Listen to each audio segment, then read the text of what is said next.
Buenas tardes a todos, a todas. Vamos a empezar con esta segunda sesión del curso de Arte, Cultura y Patrimonio Africano en lugares de afrodescendencia, el ejemplo de Canarias. Hoy vamos a dejar de lado el ejemplo de Canarias y nos vamos a concentrar en arte, cultura y patrimonio africano en lugares de afrodescendencia. Fundamentalmente lo vamos a centrar en América.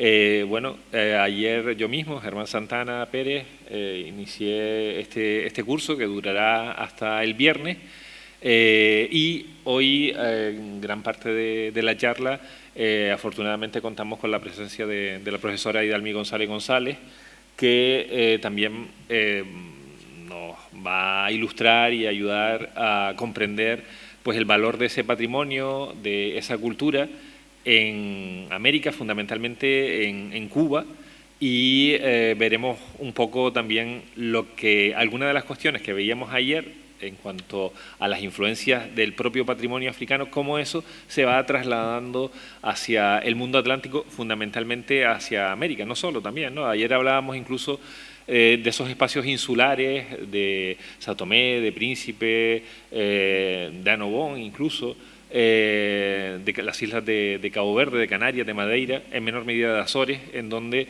también existía una gran presencia de afrodescendientes, ¿no? Porque aunque son africanos realmente, salvo en el caso de Canarias, como decíamos ayer, el resto de las islas estaban despobladas. Y no he mencionado la isla de Bioko, que no estaba despoblada, estaba poblada por población bubi, pero a la isla de Bioko y a los bubi no podemos hablar de afrodescendencia, sino realmente de patrimonio africano, puesto que estaban ahí desde tiempo inmemorial.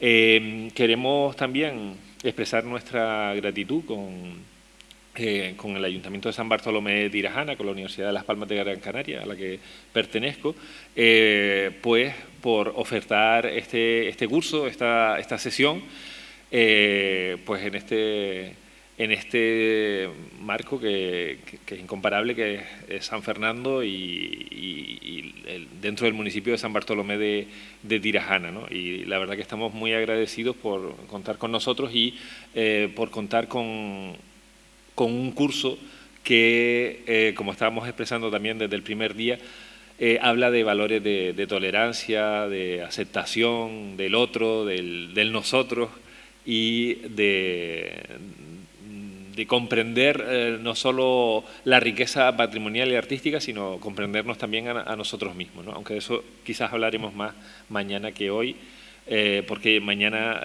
ya lo dedicamos al caso de Canarias. Pero creemos indispensable, junto con una visión inicial del patrimonio africano, de la cultura africana, que era muy global, como vimos ayer, ¿no? Y realmente lo que ofrecíamos era una serie de pinceladas, ¿no? Deberíamos estar casi un curso entero hablando solo exclusivamente de patrimonio africano y no terminaríamos. De hecho, aquí afortunadamente en la sala hay gente que está en los cursos de los diplomas de estudios africanos y diplomas de estudios canarios, etcétera, y les dedicamos un curso y la verdad que siempre andamos con la lengua afuera porque es que no llegamos, ¿no? y es así, ¿no? Pero también creíamos que teníamos que ofrecer una visión de lo que era el patrimonio africano más conocido, que es la afrodescendencia en América. Más conocido, que no significa por eso que sea conocido por el público general, sino que, bueno, tenemos alguna noción, ¿no? Y pensábamos que del canario, pues, apenas tenemos nociones y ha sido poco reconocido, en parte por falta de estudios también sobre ese tema, ¿no? Y en parte porque desde Canarias lo africano hasta hace poco tiempo, quizás seguimos con esa concesión, era visto como algo negativo, ¿no? Como algo que desde luego no éramos nosotros, y como algo negativo, ¿no? Porque lo africano representaba la pobreza, representaba el conflicto, y queríamos alejarnos de eso, ¿no? Eso también, por cierto, ocurrió no solo en Canarias, ocurrió en lugares americanos con un alto porcentaje de afrodescendientes y de afrodescendientas, en donde el papel de lo africano se marginó. También porque los afrodescendientes en numerosos países americanos ocupaban los escalafones más bajos de la sociedad. Y por tanto no era necesario para la clase dominante retomar ese aporte cultural. De hecho, en parte, la mayor parte de los aportes culturales de la afrodescendencia son aportes inmateriales. No digo que no tengan aportes materiales, pero la mayor parte son inmateriales en cuanto a patrimonio. Y es precisamente por eso, por una cuestión social, porque ellos no controlaban la sociedad, estaban sojuzgados, estaban dominados, eran esclavos, a veces eran libertos también, pero ocupaban en general los escalafones bajos de la sociedad. Y esa tendencia en el que la clase dominante es la que traslada la mayor parte del patrimonio material, no solo hay que enfocarlo a los afrodescendientes, sino en general a todas las culturas del mundo, ¿no? Y por eso también casi siempre pues contamos con menos aporte material, que veremos alguno de todas formas.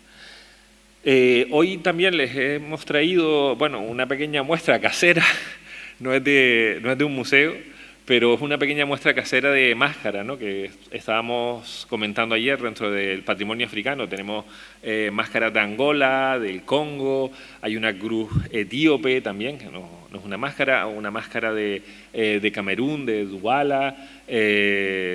Hay dos figurillas relacionadas con cultos procedentes de Ghana, una figurilla de una deidad protectora de la pesca, y otra que es más característica, más habitual, que es una deidad, un idolillo protector de la fecundidad, ¿no? Entonces tenemos también algunas muestras que hoy no vamos a trabajar porque realmente están más relacionadas con el tema de ayer, del patrimonio africano, pero queríamos que nos acompañaran también, ¿no?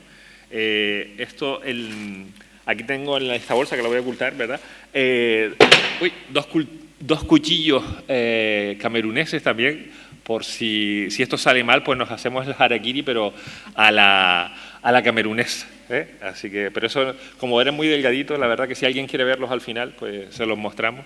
Son muy bonitos, pero no vamos a colgarlos, porque se caerían enseguida.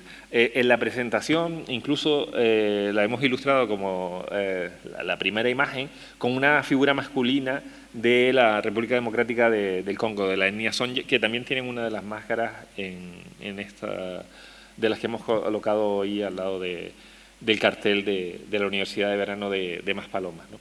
Y bueno, fíjense que en las representaciones clásicas que nosotros consideramos como africanas, como esta, sí cumplen una serie de características, pero que se oponen,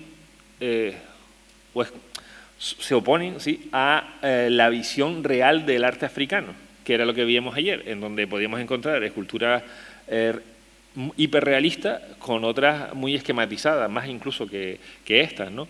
En este caso, en la concepción global, pues le dan una gran importancia a lo que es la cabeza, a lo que es el ombligo. Las extremidades en general son descuidadas en las representaciones tradicionales africanas, pero digo tradicionales de este tipo, porque veíamos ayer que el arte y el patrimonio africano eran variadísimos. La utilización, como aquí en esta imagen, también de fibras vegetales, a veces, como veíamos ayer, de cuero, de dientes, de cristales, de metales, etcétera, ¿no? Sí, si me permites hacer buenas tardes. Buenas tardes. Quiero agradecer también a la Universidad de Maspalomas y también al profesor Germán Santana que me haya permitido intervenir y que me permitan compartir esta sesión con ustedes. En concreto, con esta escultura que tuve la oportunidad de catalogar los fondos de la Casa África, es una figura fetiche que se denomina. Y si algún día tienen la ocasión de visitar la Casa África, está expuesta en la segunda planta y podrán ver que en la parte superior tiene un agujero, y este tipo de escultura se utiliza para la protección.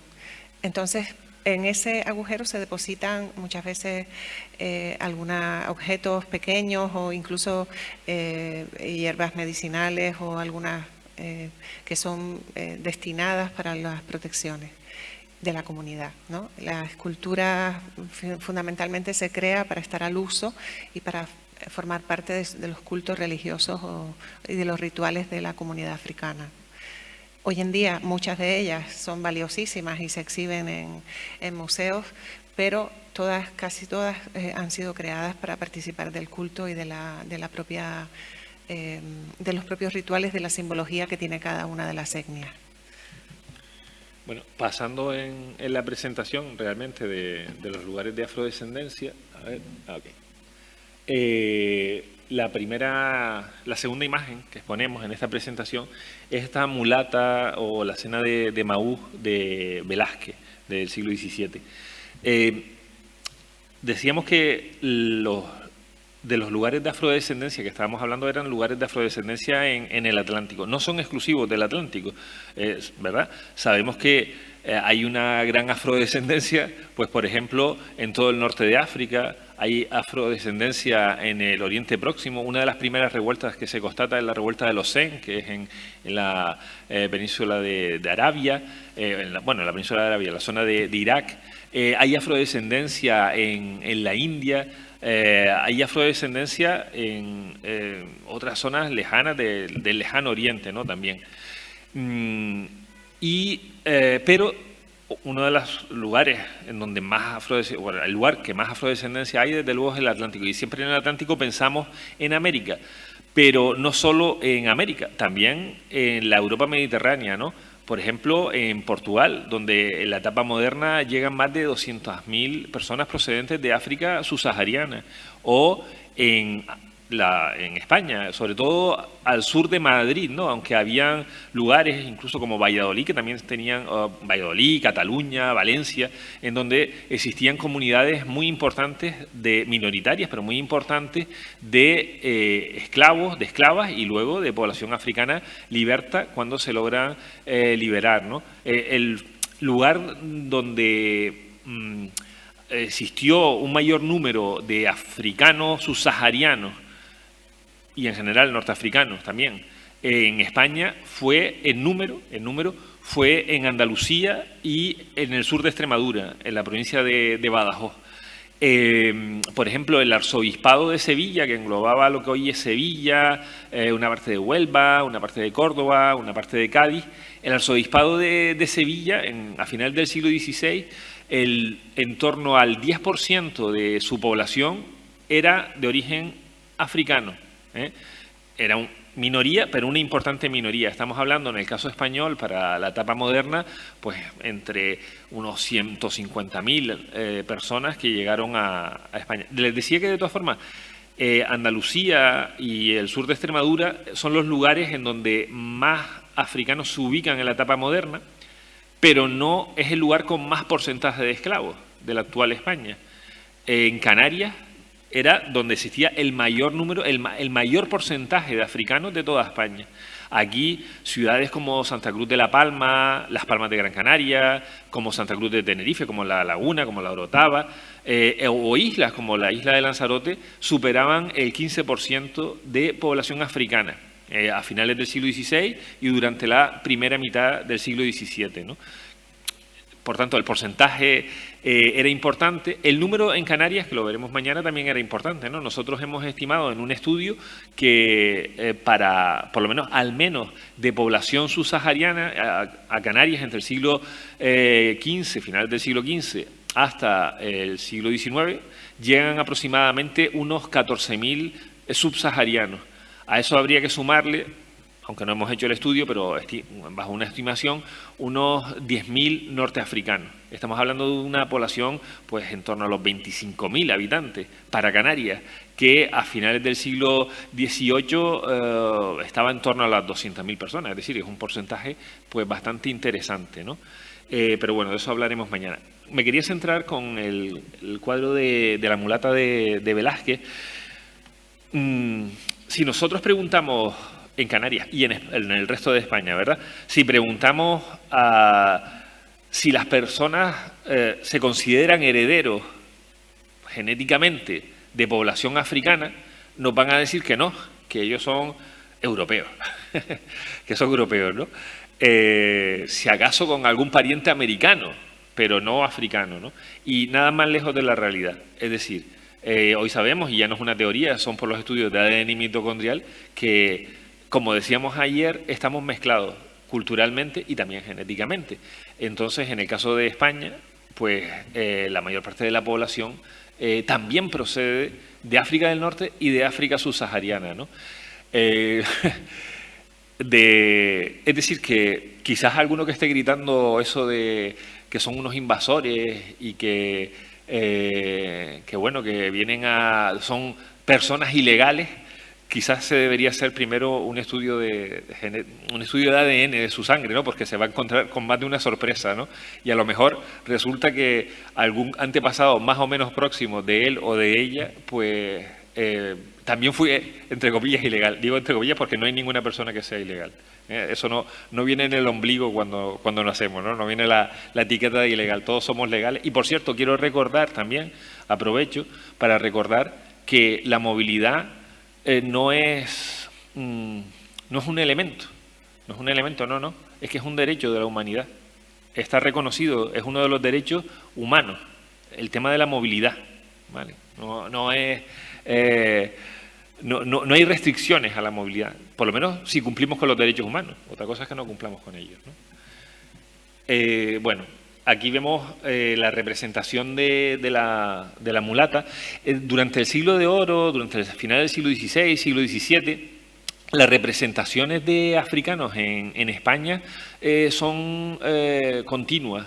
En las obras de arte, en las obras de literatura, por ejemplo, en literatura recomiendo la presencia de los afrodescendientes durante la literatura del siglo de oro. Hay varios estudios, pero yo recomiendo la de Baltasar Fra Molinero, que es un profesor nacido en España, pero que trabaja en Estados Unidos, en la Universidad de Lewiston, y que ha trabajado pues muy bien todo el tema de la afrodescendencia en la literatura del siglo de oro. Pero los encontramos, ya digo, más allá incluso de eso, ¿no? Los encontramos en los maitines, en los bailes, en las chacaronas, en numerosos elementos de cultura popular en España, que se han ido transmitiendo de generación en generación, ¿no?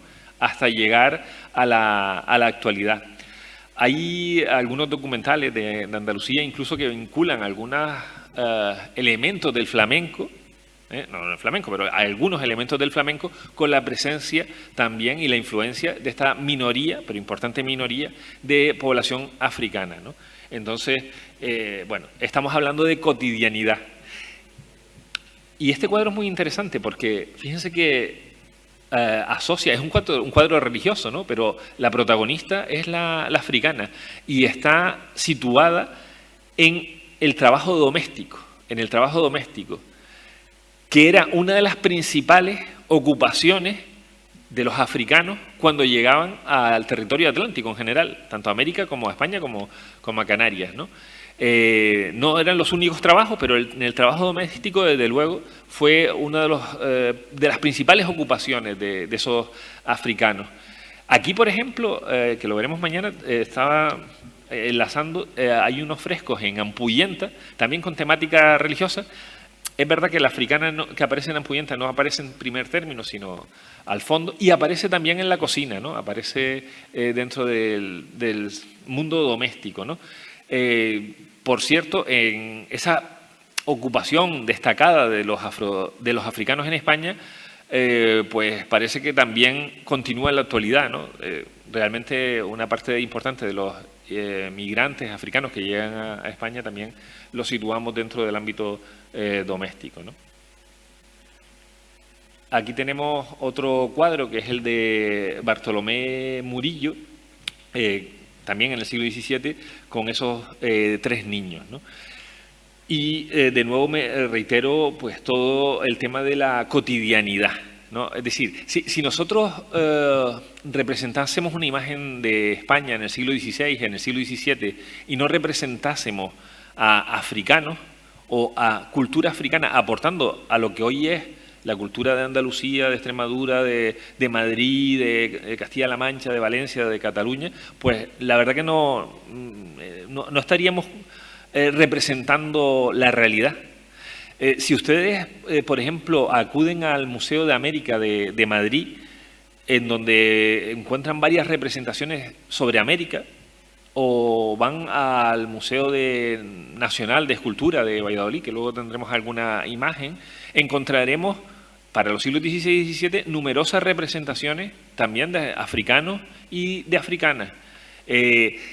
Estaba presente y tiene que ver no solo, claro, los africanos a España los llevan como esclavos fundamentalmente. Es verdad que hay africanos que no son esclavos y que van a mestizarse pronto con el resto de la población, ¿no?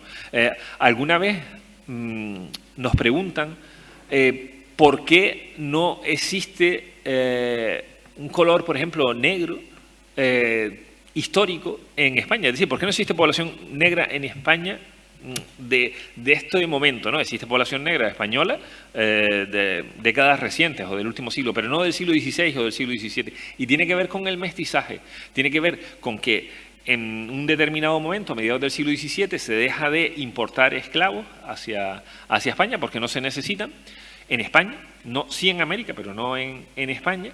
Y además se está mezclando la población. Se está mezclando la población y la cultura. Es decir, que no exista un color de piel negra de estos momentos y que se conserva hasta la actualidad, no significa que no existiese, significa que existió mestizaje, simplemente. En el caso de España desconozco, pero por ejemplo en el caso de Canarias sí conocemos población mulata hasta el siglo XX.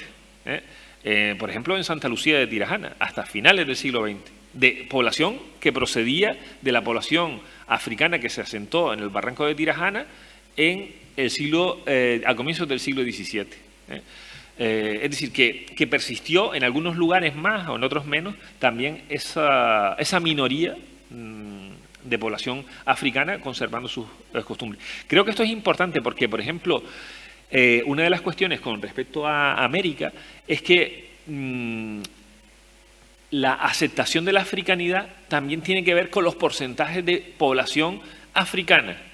Si esa población africana es mayoritaria, la aceptación, o por lo menos es muy, muy, muy importante, la aceptación de esa africanidad y la cultura africana, pues es más fácil.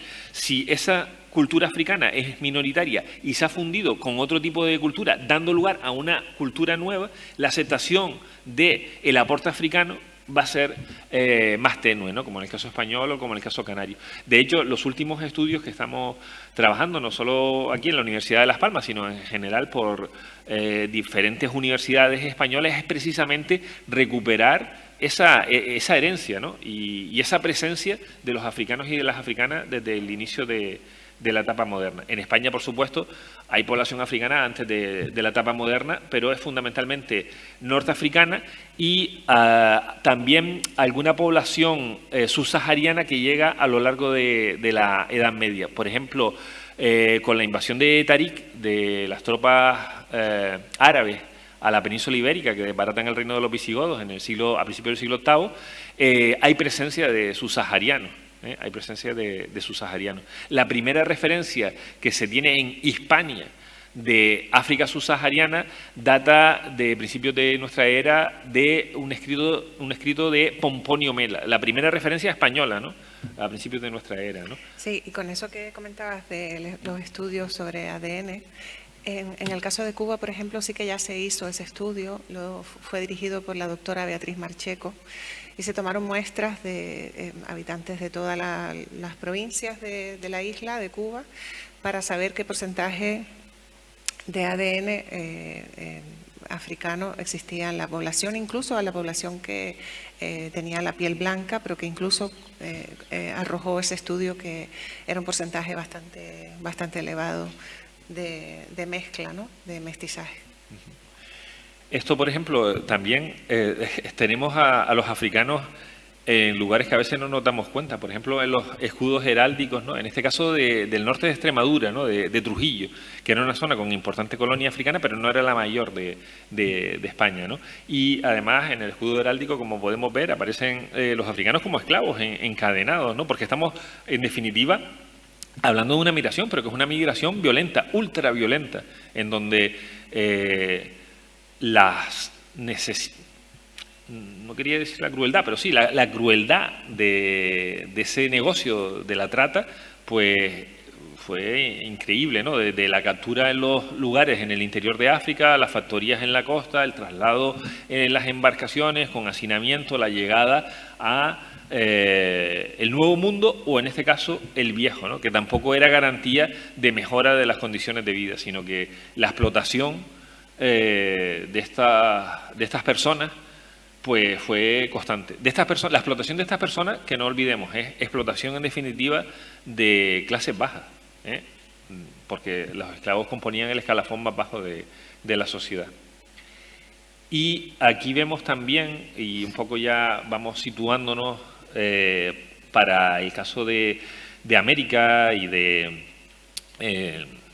la influencia del arte y de la cultura de los afrodescendientes en América, pues las personas que se trasladan a América durante la trata, ¿no? Ayer ya mencionábamos, pero bueno, entre 10 y 15 millones de personas llegan a América a través de la trata atlántica, entre 10 y 15 millones de personas. Eso es una barbaridad. Ustedes piensen que la península ibérica a principios del siglo XVII no tenía 10 millones de personas, y 15 mucho menos. Estamos hablando de borrar todas las personas, niños, mayores, todo de la península ibérica, y aún así seguiríamos enviando población hacia América. También quiero recordar, tanto en España como en América, que de esa población, entre esos 10 y 15 millones de personas, no sobreviven, por desgracia, todos, ¿no? Y todas, sino que una parte importante perece y no deja heredero o heredera. Por ejemplo, hemos estudiado que para el caso de Canarias, para el caso de España, para muchos lugares de América, el índice lo que llamamos el índice de reposición, es decir, por cada 2 esclavos que llegan, ¿cuántos sobreviven a la siguiente generación? ¿Vale? ¿Cuántos heredan esos 2 esclavos? Pues heredan una persona, es decir, que el índice de reposición en el caso de la esclavitud es bastante bajo, precisamente por la explotación y por la poca esperanza de transmitir un futuro con salida para los afrodescendientes, ¿no? Como vemos en este mapa, la localización de la población africana en América fue desigual. Casi siempre pensamos, ¿verdad?, cuando pensamos en afrodescendientes, en Estados Unidos, en el sur de los Estados Unidos, ¿no? Y sin embargo, no fue ni con mucho el lugar que más acogió a los africanos. Es con mucho el lugar de donde vemos más películas, pero desde luego no es el lugar de donde más afrodescendientes llegaron, ¿no? Según esta estimación, llegarían en torno a unos 300.000 africanos a los Estados Unidos, ¿no? A las 13 colonias. También tengo que decir que con respecto a la trata esclavista, a la trata atlántica, es verdad que hemos mejorado en las últimas décadas en algunas filmografías sobre contar la presencia de africanos en América, ¿no? Sobre todo en Estados Unidos, pero hasta hace poco era un tema tabú, por lo que comentábamos ayer, porque en esa trata no solo participan los europeos, no solo participan los americanos, sino también participan minorías africanas que se benefician de ese negocio. Y hay estados como Oyo, como Dahomey, como Ashanti, que se benefician de ese comercio de esclavos, por tanto, hasta hace poco era un tema tabú. En África no es que abunde precisamente la filmografía sobre la trata atlántica, que quizás es el fenómeno más importante en la historia de África, junto con el colonialismo y el neocolonialismo, ¿no? En la propia filmografía africana, que sí hay ejemplos, pero no abundan, ¿no? Vemos también que el lugar de máxima recepción de africanos en América es Brasil, ¿no? Se destaca la presencia de Brasil con más de 3 millones de esclavos, según esta estimación. Y luego, a eso hay que sumarle pues todo el ámbito caribeño. Dentro de la América hispana, los estudios dicen que a la América hispana llegan aproximadamente 1,5 millones, 1.600.000, 1,5 millones de esclavos, a toda la América hispana. Ese 1,5 millones de esclavos se concentra casi la mitad en Cuba. Y se concentran sobre todo, no es que no existiesen antes, pero se concentra sobre todo en el último cuarto del siglo XVIII y el siglo XIX.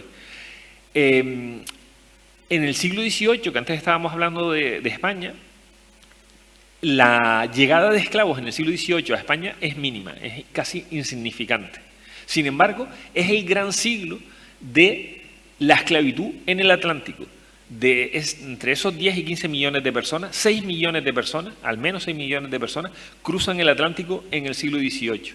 Y el siglo XIX, que es el siglo de la abolición de la esclavitud, de la abolición de la trata primero y luego de la esclavitud, ese siglo todavía traslada a más de 3 millones de personas hacia América. El papel de los españoles en la trata es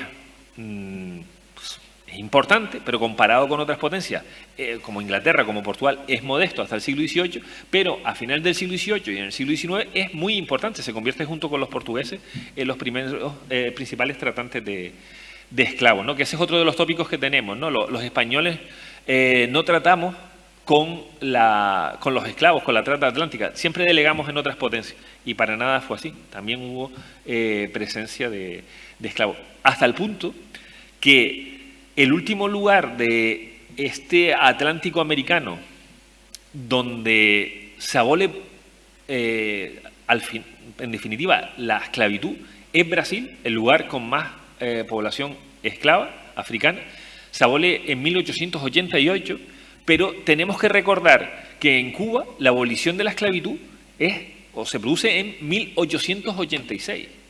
Y, por cierto, está muy relacionada con el movimiento de independencia cubano también, porque la clase dominante cubana necesitaba a la corona española para garantizar la presencia de trabajo esclavo en la isla de Cuba, que recordemos que era la que más población esclava tenía de toda la América hispana.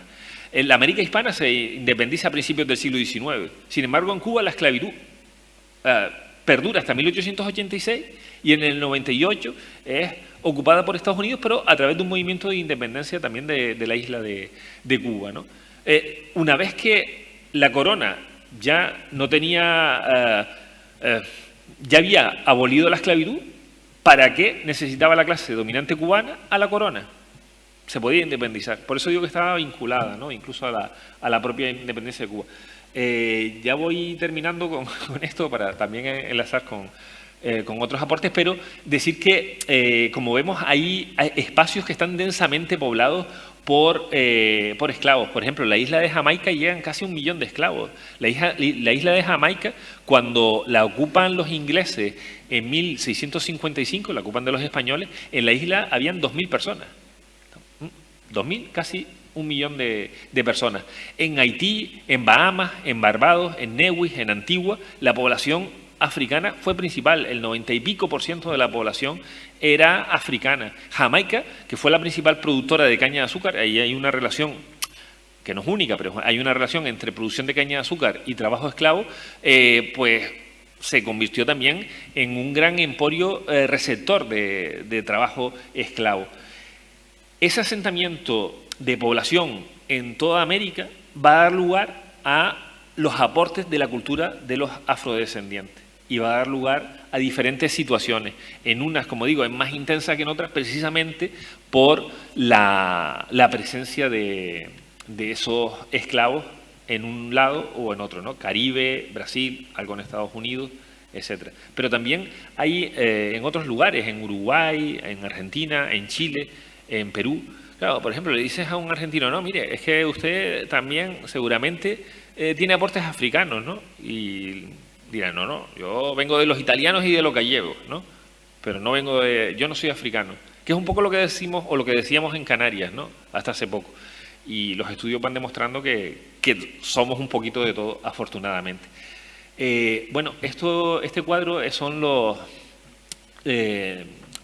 recolectores de esmeralda, está en el Museo de Madrid, en el Museo de América de Madrid, y representa a cimarrones, a esclavos huidos que con un proyecto local intentan integrarlos y lo integran. Esto es de finales del siglo XVI, de la década de los 90 del siglo XVI, los integran dentro de la comunidad local, que incluye también comunidad indígena. Es decir, están convirtiendo a elementos peligrosos en elementos integrados dentro de la comunidad y con posibilidades económicas. Porque también en América depende del lugar. Hay lugares en donde los africanos forman parte de la clase baja y otros en los que no, en donde forman parte de la clase media o incluso media alta, ¿no? Y aquí vemos, me encanta este cuadro porque vemos elementos también de mucho mestizaje, ¿no? Los ropajes o las telas europeas, los elementos americanos, como también de la vestimenta, en los gorros, en las armas, los adornos africanos también, y realmente es una representación, es decir, para representarse a finales del siglo XVI, no todo el mundo lo podía hacer, sino gente que tuviera un poquito de capital, como tenían ellos. Por eso digo que me gusta bastante este cuadro para representar esa integración de esos esclavos que están llegando a América, que cuando obtienen la libertad se tratan de integrar lo más rápidamente posible en esa sociedad. De todas formas, y sé que me estoy extendiendo, pero las situaciones son también muy diversas, ¿no? Lo que decía, dependiendo del espacio. Por ejemplo, en Canarias estaba prohibido que un africano o un descendiente de africano ocupara el puesto de regidor, es decir, un diputado del cabildo, ¿vale? Sin embargo, en Cabo Verde o en Sao Tomé, desde la década de los 40 del siglo XVI, pueden ocupar ese puesto, porque ahí la importancia de la comunidad africana es más importante que aquí en Canarias, no tienen que competir tanto con la minoría, con la mayoría blanca, y por tanto sí existe esas posibilidades, ¿no? Claro, en toda esta situación hay situaciones de racismo, por supuesto, claro. Claro que sí. Pero son situaciones de racismo que en parte se utilizan para anclar la situación de poder entre las clases dominantes y las clases dominadas, entre las clases dominantes blancas, europeas, y las clases dominadas americanas, indígenas o esclavas. La esclavitud y el estigma de la esclavitud, es decir, lo que supone el que tú o tus antepasados sean esclavos, pervivirán prácticamente hasta la actualidad. El liberarte no te convierte necesariamente en un igual. No necesariamente te convierte en un igual. En algunos casos, en algunos territorios sí, en otros pues no. Y una de las características más notables que ahora vamos a desarrollar a través del arte y de la cultura de todo el espacio americano es precisamente lo que estábamos hablando ayer y lo que estamos hablando hoy, lo que vamos a hablar durante toda la semana, que es el mestizaje. El mestizaje es quizás la consecuencia más clara de la llegada de africanos que se unen a los indígenas, a los europeos y a otras comunidades asiáticas, por ejemplo, en América, de chinos, por ejemplo, en Cuba o en Brasil o en Estados Unidos, y que forman diferentes cores en portugués, ¿no? Diferentes colores, ¿no? Luego tendremos alguna imagen de esto en la presentación. Se establece una sociedad de castas en América, de castas atendiendo al color de la piel. ¿Qué ocurre? Que el mestizaje avanza tanto que dinamita esa sociedad de castas. Cada vez hay más divisiones, cada vez es más compleja esa sociedad de castas. Claro, se sabe quién es blanco español de Castilla, perfecto, pero no es lo mismo si ha nacido en América que si ha nacido en Castilla. Y no es lo mismo un africano o un afrodescendiente, no es lo mismo un ladino que un bozal. Es decir, quien sabe el idioma, quien no lo sabe. Tengan en cuenta de todas formas que el segundo país que se independiza en América, el primero son las 13 colonias, los Estados Unidos de América, el segundo país es Haití, que es un país de africanos y de afrodescendientes. Pero uno de los grandes protagonistas de la revolución haitiana a finales del siglo XVIII son los africanos, ni siquiera los afrodescendientes, son los africanos que acababan de llegar. Y es el segundo país de América en independizarse. Por eso digo que hay que tener en cuenta la variedad de situaciones como vemos en esta imagen, ¿no? de casta. No. Bueno, en esta parte que voy a compartir con el profesor Germán, voy a hacer un poco una aproximación a lo que es la repercusión de África en la cultura, como bien decía él, y también en la identidad, porque para iniciar mi intervención no se me ocurre mejor manera de presentar lo que significa África en el caso de Cuba, que recurrir a unas frases de la antropóloga Lidia Cabrera, en la que ella dice: Cuba es la más blanca de las islas del Caribe, pero el peso de la influencia africana en la misma población que se tiene por blanca es incalculable. No se comprende a nuestro pueblo sin conocer al negro. Y en el caso del poeta Nicolás Guillén, que también es afrodescendiente, pues también afirmaba que no se podía concebir la cubanidad sin la presencia de la cultura negra. Y es efectivamente lo que venía a continuar la explicación que daba el profesor Germán sobre la importancia de África en el resto de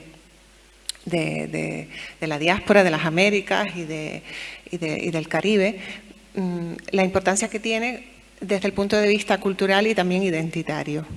En el caso de Cuba vamos a hablar un poco también de la influencia que tiene también en el arte contemporáneo y en la temática de muchísimos artistas que en su obra incluyen esta temática de la religión africana. Y bueno, he dicho antes que es una aproximación porque son muchos los artistas que tienen esta temática en su obra y no nos da tiempo para hablar de otras comunidades, ¿no? Dentro de América Latina que tienen también esta influencia africana. Quiero empezar por mostrarles el monumento al cimarrón, que es una obra del escultor cubano Alberto Lescay, también afrodescendiente. Y esta obra está en lo alto de una loma, de una cima, en la parte más oriental de la isla, en el Cobre.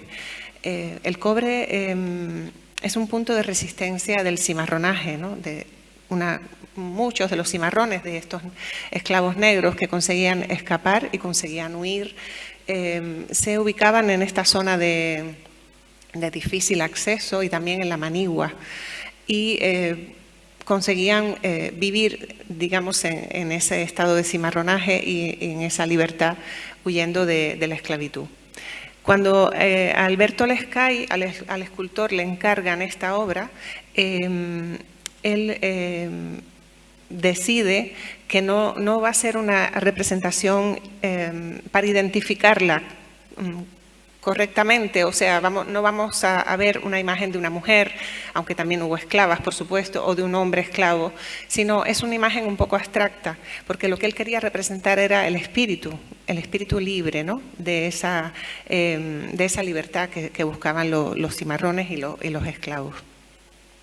Para acceder a este punto donde se encuentra la escultura hay que subir unos 333 escalones. Se ha convertido también en un centro de peregrinaje, precisamente por la proximidad que tiene a el Santuario del Cobre, que es donde está la Virgen de la Caridad del Cobre, que puede ser lo que para nosotros puede ser la Virgen del Pino o Candelaria en Tenerife o en las Nieves en La Palma, ¿no? Ese santuario de peregrinaje.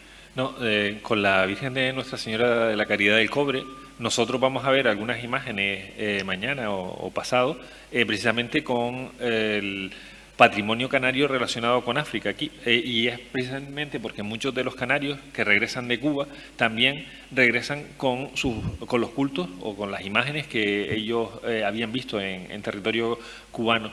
Y en la Virgen de Nuestra Señora de la Caridad del Cobre se aparece a 3 pescadores. 2 son indígenas y 1 es africano.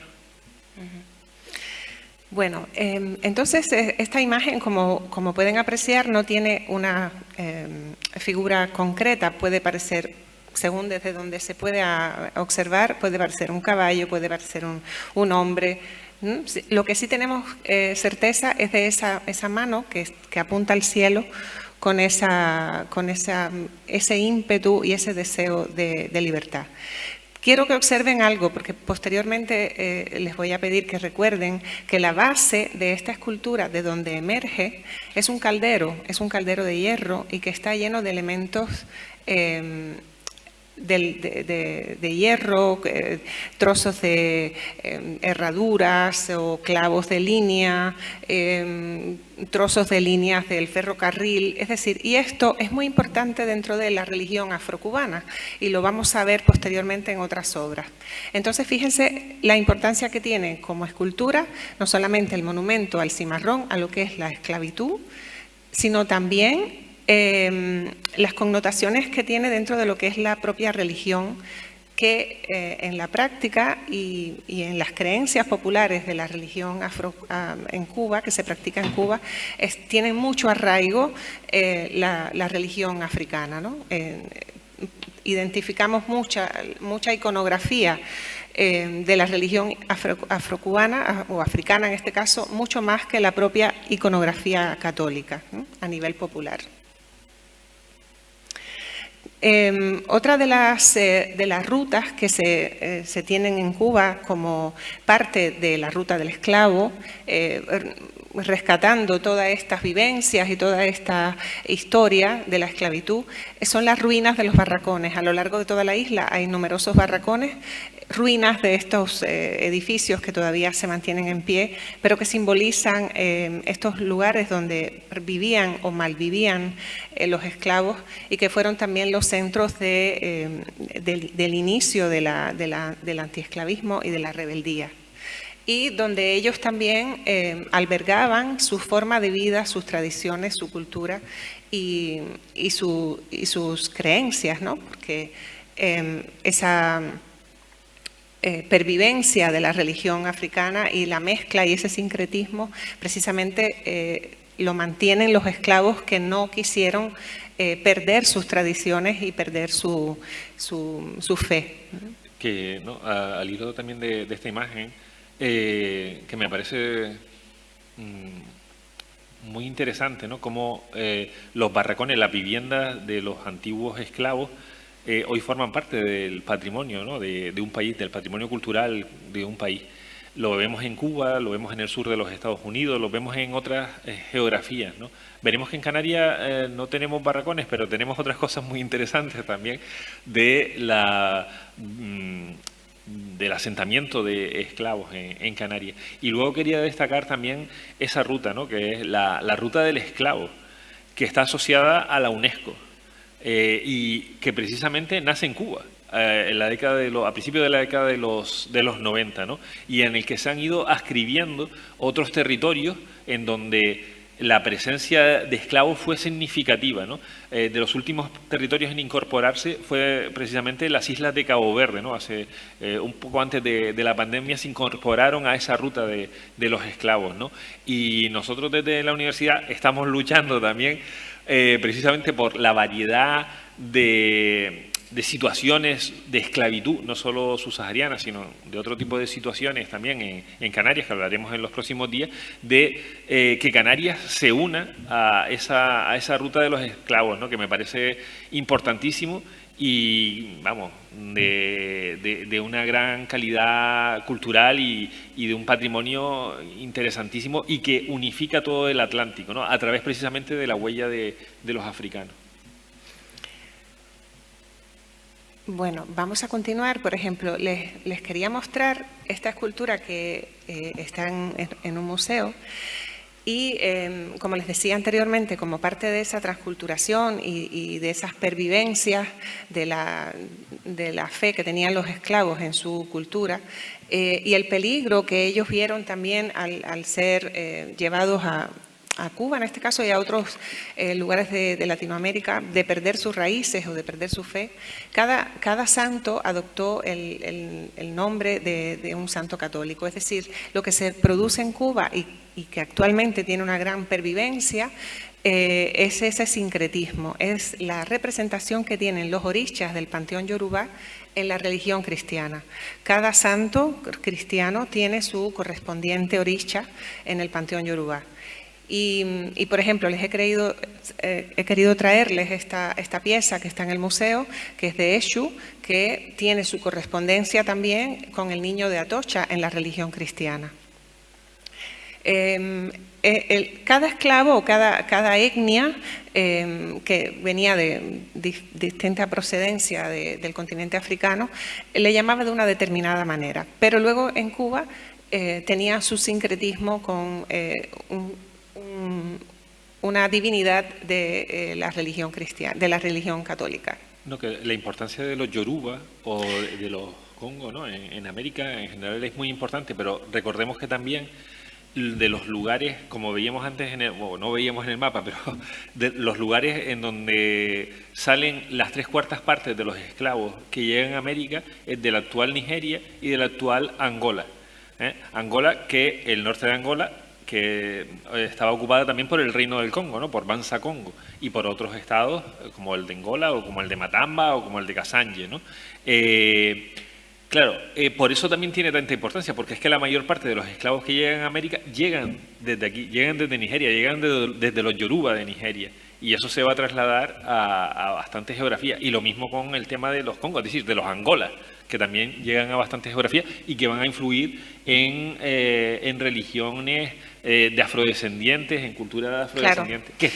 Que además es curioso, perdona, Yarmi, que es verdad que existen elementos comunes, algunos elementos comunes en los cultos africanos, ¿no? Dependiendo del origen, pero es que donde se van a fundir, donde van a tener más elementos comunes precisamente es en América, ¿no? Con esa... Sí, puede darse el caso de que, por ejemplo, Oshun, que es una de las diosas del panteón yoruba, en Cuba está representada, o la asociamos, con la Virgen de la Caridad del Cobre, que es la patrona de la isla, pero puede ser que en Cartagena de Indias esté representada con otra divinidad católica de la región, ¿no?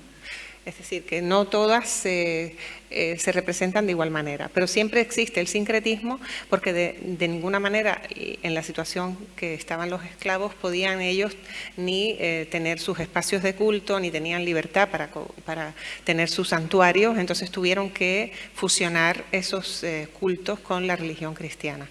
Y con lo que comentaba el profesor Germán, pues también es cierto que por ejemplo, los yoruba, en su mayoría, son los que traen a la isla los orichas y los cultos que están relacionados con el método de adivinación Ifá, con los orichas, y las etnias que proceden de la zona del Congo son los que creen en la religión del Palomonte, que luego la vamos a explicar más adelante con otras imágenes, ¿no? Que luego se fusionan dentro de la misma práctica, pero que son líneas religiosas o corrientes o prácticas completamente independientes. Y creo que eso también es muy interesante, ¿no? Como por ejemplo nosotros en Canarias, que lo hemos hablado además, ¿verdad? No tenemos una memoria de la herencia religiosa de los africanos que, como esclavos y como esclavas, se asentaron en Canarias. Pero insisto, el porcentaje aquí era pequeño, era minoría, era importante minoría, pero era pequeño. En lugares como Cuba, como Brasil, como Haití, etcétera, ahí las religiones africanas son, no es que sean importantísimas, es que son las principales. Sí, realmente las creencias están basadas en esa fusión de la religión africana con los cultos de la religión católica, ¿no? Sí. Antes de hacer el descanso, les quiero mostrar la siguiente imagen que tiene que ver con esta divinidad del panteón yoruba y que tiene su representación en esta figura de este niño, del santo niño de Atocha. Y esto es un altar eleguá que puede estar en cualquier vivienda, en cualquier casa, en cualquier santuario o en cualquier tienda esotérica de practicantes de esta religión. Y fíjense cómo se pueden fusionar en un mismo espacio los dos cultos, es decir, esta representación del Santo Niño de Atocha con este calderito que vemos aquí en primera parte de la imagen, que es un eleguá representado por estas conchitas de cauriz, A este santo se le ofrecen caramelos, chucherías, cosas dulces, miel, porque es un santo que dentro del panteón de los Yoruba es el que más miman, todos los orishas, es el primero de todo, es el que abre y cierra los caminos, por eso se le convoca a que te abra los caminos para aquello que quieres conseguir en tu vida, ¿no? Y esa simbología que llevaron los yorubas a la diáspora de las Américas, y concretamente en la isla de Cuba, pues se va sincretizando y se va fusionando con la religión católica hasta el punto de poderlos ver representados. Cuando hablamos del niño de Atocha, estamos pensando en el Ewa inmediatamente, porque lo entendemos como una sola divinidad, ¿no? Y hay otros ejemplos. Después, cuando finalicemos la pausa, continuamos con otros ejemplos. Sí, nos piden hacer una pausa de 5 minutos para que el intérprete de signos también pueda descansar, que está interpretando para streaming. Así que hacemos una pausa de 5 minutitos.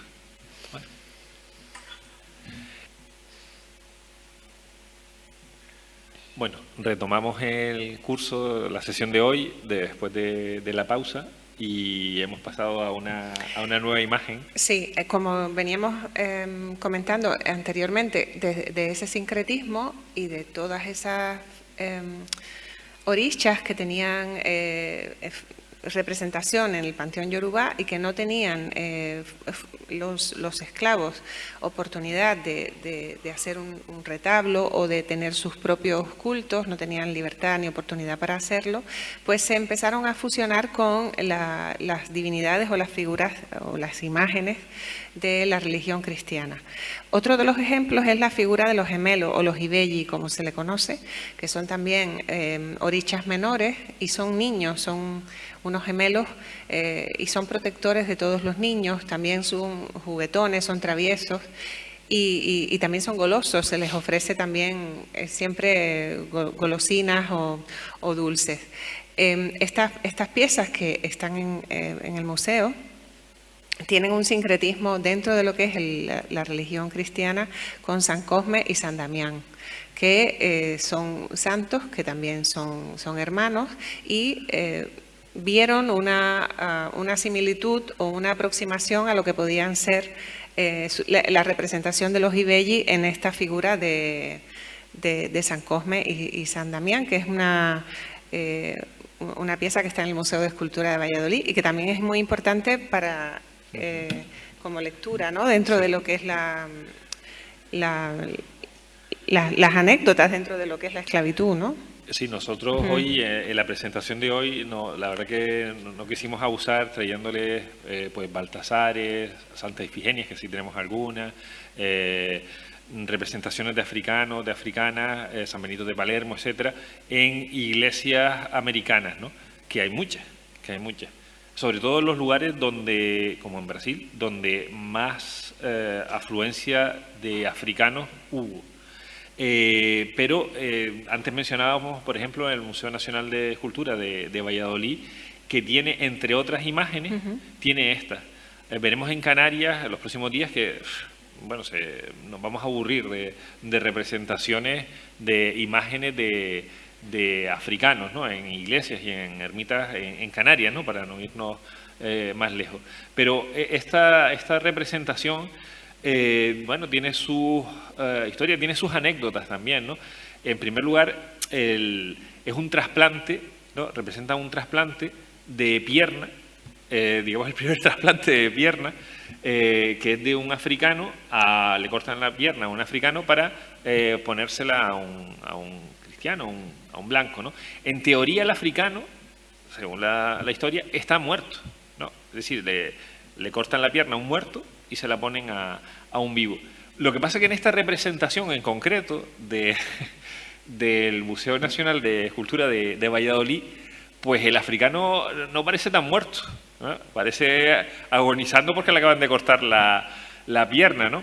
Y justo uno de los profesores que antes mencioné, Baltasar Fra Molinero, organizó una exposición en Estados Unidos, porque él vive allí, y quería esta escultura, ¿no? Entonces, bueno, contaba con los permisos de Valladolid y para enviarla para la exposición, Y en Estados Unidos le dijeron que no, que eso no podía ponerlo en Estados Unidos, porque era demasiado fuerte.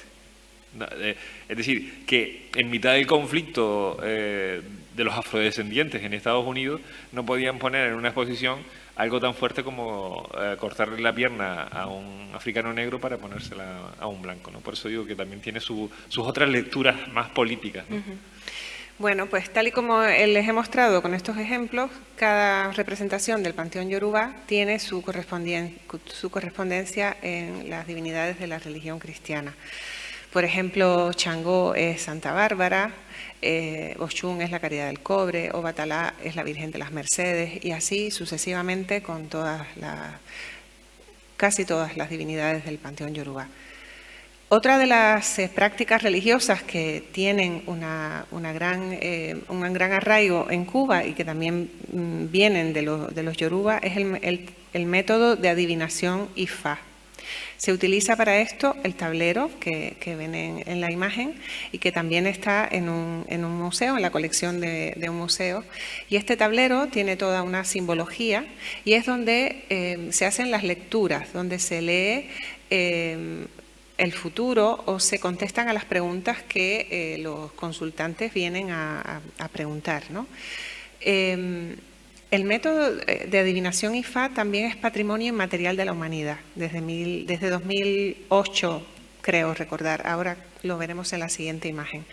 Y es son una serie de, o sea, lo que se lee realmente son las formas en las que se tiran las nueces de palma, que es con lo que se lee esa lectura, con lo que se contestan las preguntas sobre el tablero y se van dando respuestas al consultante, ¿no? Es bastante complicado, es bastante complejo, pero sí que tiene su arraigo y su práctica.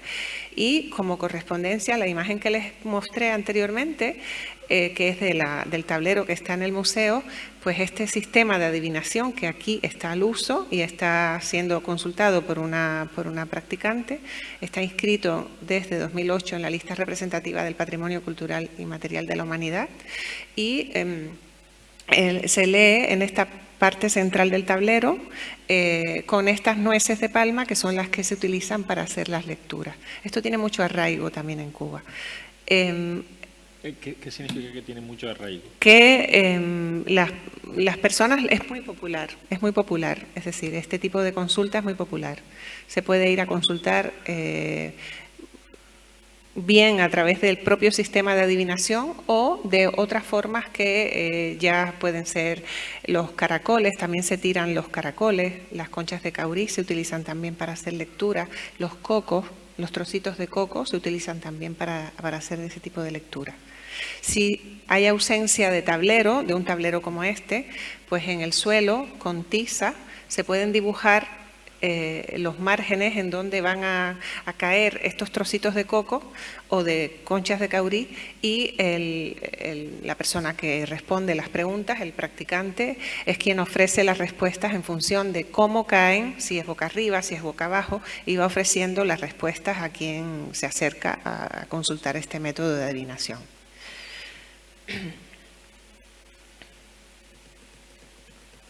Les quería mostrar también, a raíz de lo que hablábamos anteriormente de la ruta del esclavo, que tiene también muchísima importancia en Cuba, del castillo San Severino. Este castillo está situado en la provincia de Matanzas, que también fue el centro del movimiento antiesclavista, porque en esta provincia, en Matanzas, se cultivaba el 52% de todo el azúcar de la isla de Cuba. Entonces, imagínense cómo era de numerosa los centrales azucareros y también la esclavitud en esta región cubana. Esta fortaleza militar renacentista que tuvo también un gran espacio de tiempo hasta que finalmente se finalizó en 1746, es hoy en día el Museo de la Ruta del Esclavo. Es la sede de este museo en la provincia de Matanzas. Justamente a raíz de toda esta celebración y de toda esta ruta del esclavo rebelde, se iniciaron obras para crear un monumento al esclavo rebelde. Y para eso se tuvo en cuenta el movimiento antiesclavista y la figura de Carlota, que es una esclava muy importante en este movimiento antiesclavista, porque fue la que tomó el liderazgo del inicio del movimiento antiesclavista en un ingenio en Matancero, el ingenio Triunvirato, que también estaba a cargo de una familia canaria, de un canario que era su dueño. Cuando comienzan las obras para crear el monumento a Carlota o al esclavo rebelde, el boceto previo de esta escultura lo realiza un escultor valenciano que se llamaba Enrique Mor y inició este proyecto. Desafortunadamente este escultor falleció y quien culmina este proyecto y lo retoma es el escultor cubano Agustín Drake. Agustín Drake también es matancero y es afrodescendiente y tuve la oportunidad de intercambiar algunos correos electrónicos con él y él me ha pasado precisamente este boceto y me decía que se sentía muy orgulloso de sus raíces y que cuando estuvo en Angola pues se sintió parte de la cultura, no se sintió diferente a lo que allí se hacía o a la forma de vida, porque él lo tenía muy en su identidad, ¿no? Y en su propia cultura. Finalmente, cuando se rescata el boceto inicial, la obra que finaliza este escultor, Agustín Drake, es este monumento al esclavo rebelde que está en la entrada del museo y que simboliza ese movimiento antiesclavista que inició la esclava Carlota y otros esclavos de distintos ingenios. Es interesante también que cómo burlaron los esclavos el movimiento de rebeldía antiesclavista con los señores de los ingenios, porque se comunicaron a través de los tambores batá. El tambor batá se utiliza para los rituales de las ceremonias religiosas de yorubas, pero también sirvió para que ellos se enviaran mensajes a través de estos tambores y se convocara esa rebeldía, ¿no? Ese inicio y esos comienzos de la rebeldía antiesclavista en la provincia de Matanzas. Dentro de lo que es el museo, ¿sí? Bueno, no, comentar, que igual seguro que lo iba a comentar, es que pensaba que... sí, dime. No, que la conexión de Carlota, ¿no? Que antes estabas mencionando, con Angola, ¿no? Que la operación, que igual a ustedes les suena, a algunos de ustedes les suena, la operación del gobierno cubano para apoyar al gobierno angoleño a partir de 1975 hasta el año 1991, en donde hay una participación cubana con tropas cubanas para hacer frente también a la invasión de Sudáfrica, de Angola y de Namibia, ¿no? Y tuvo el nombre precisamente de esta... Sí, exactamente. Es una patriota, la tenemos como una patriota muy, muy importante de lo que es la serie de mujeres patriotas dentro de las mujeres cubanas, ¿no? La sentimos como cubana también, a pesar de que era esclava. Dentro de este museo están también las salas dedicadas a los orichas, es decir, en este castillo de San Severino, en Matanzas, la colección que existe dentro de este museo son las salas dedicadas a todos estos orichas, la simbología que tienen, por qué se visten de una manera determinada, cuál es su iconografía, con qué santo católico está fusionado y alberga toda esta colección de orichas del Panteón Yorubá, entre otras salas, porque también en el Museo del Esclavo Rebelde hay una sala dedicada a Angola, como estaba comentando el profesor Germán, que hace referencia a toda esa historia de la guerra, ¿no? Y que también está dentro de las dependencias del museo. En otras de las salas también encontramos, dentro de la sala de los orichas también, estos son los tambores batá, los tambores que se utilizan para, generalmente se tocan sentados, pero cuando la ceremonia es en marcha, pues se cuelgan y se llevan durante la marcha para acompañar con música el ritual. Estos son los mismos tambores que con esa música pues acompañaron o se permitían enviar mensajes a los otros ingenios colindantes y comenzar ese inicio del movimiento antiesclavista. En la ciudad de La Habana también existe otro museo de los orichas, el Museo de los Orichas, que está organizado por la Asociación Cultural Yoruba de Cuba. Imagínense la importancia que tiene y el arraigo para nuestra identidad, que existe una asociación cultural yoruba dentro de la isla, con diferentes filiales en todas las provincias. Es decir, hay una asociación cultural que es la sede central y que está en La Habana, pero que luego tiene otras dependencias en otras provincias de la isla.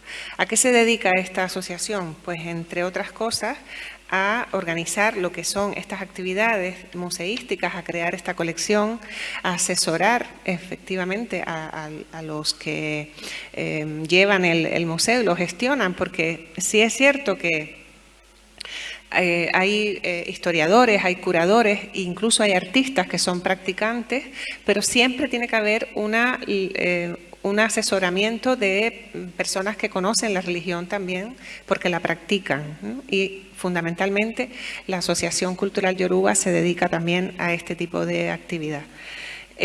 Son los que se encargan también de divulgar oficialmente la letra del año. Y esto quiero explicarlo.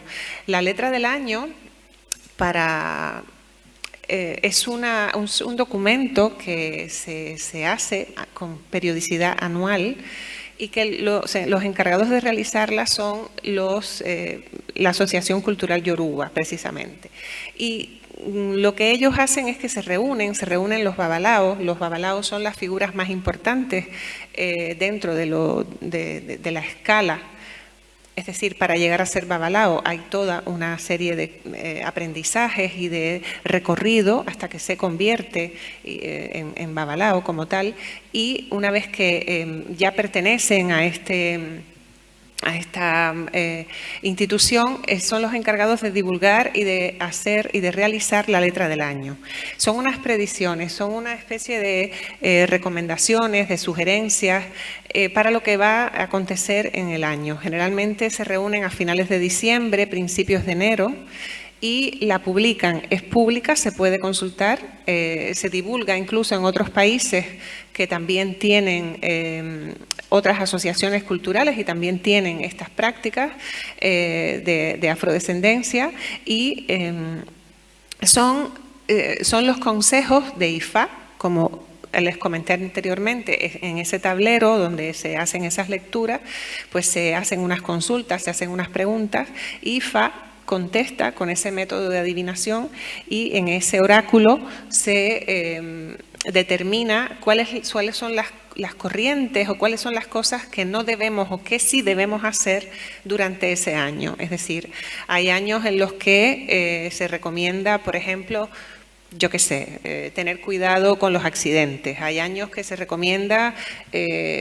no vestirse de un color determinado.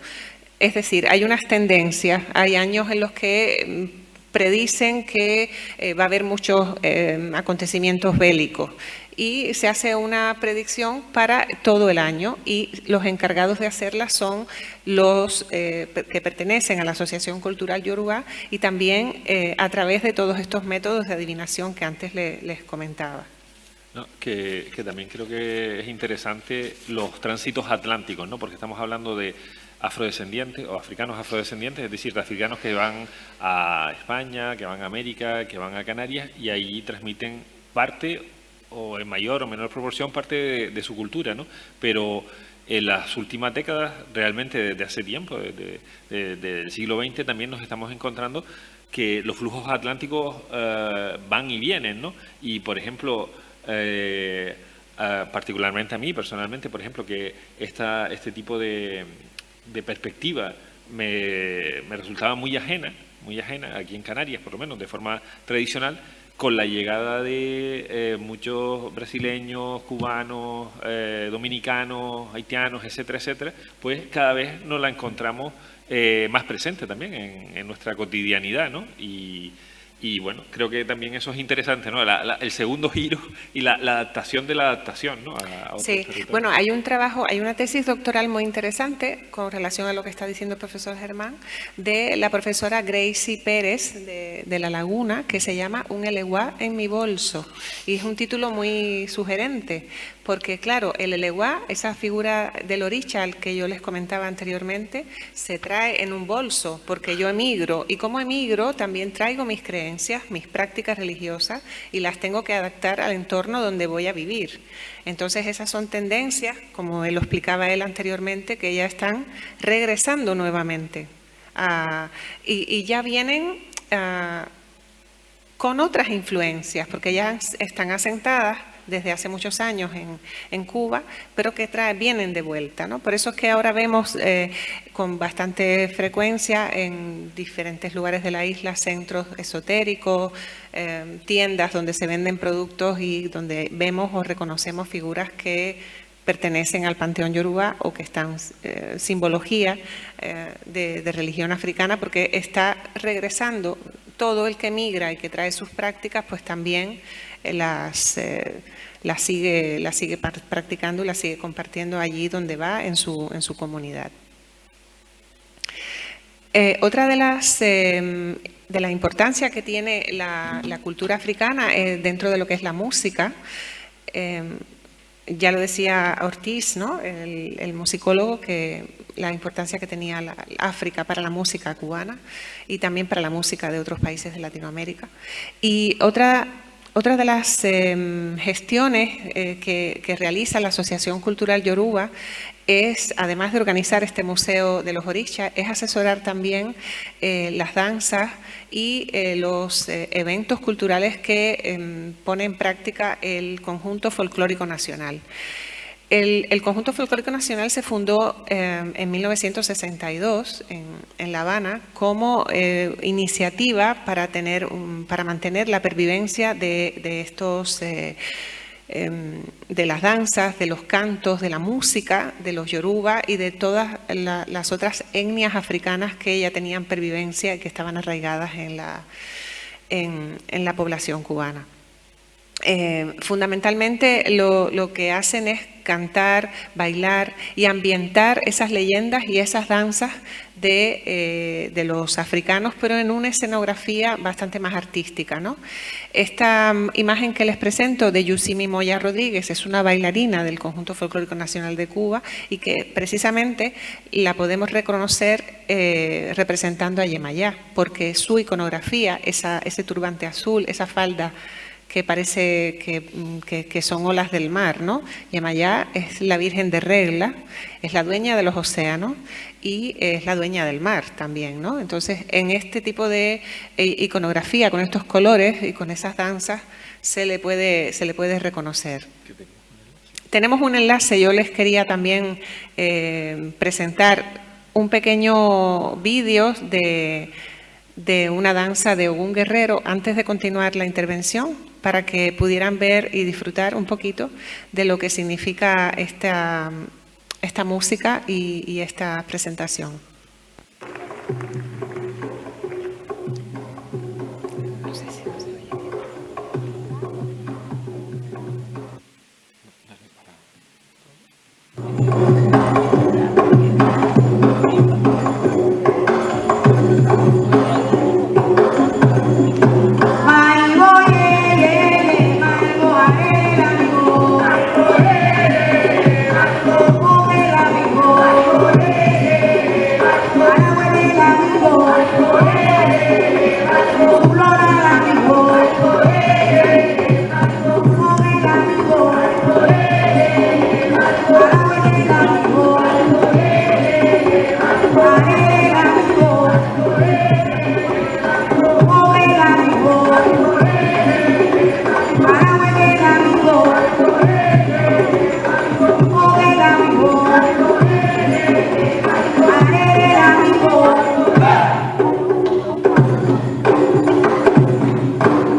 Bueno, es una pequeña presentación para que tengan una idea de lo que supone para la cultura cubana este tipo de danza. El Conjunto Folclórico Nacional tiene su sede en el Teatro Mella y es una institución de danza tan importante como lo puede ser el ballet clásico, el ballet de La Habana, ¿no? El ballet clásico, que fue dirigido por Alicia Alonso, que falleció recientemente. Tiene una gran importancia dentro de lo que es la cultura, el folclore y la identidad también cubana.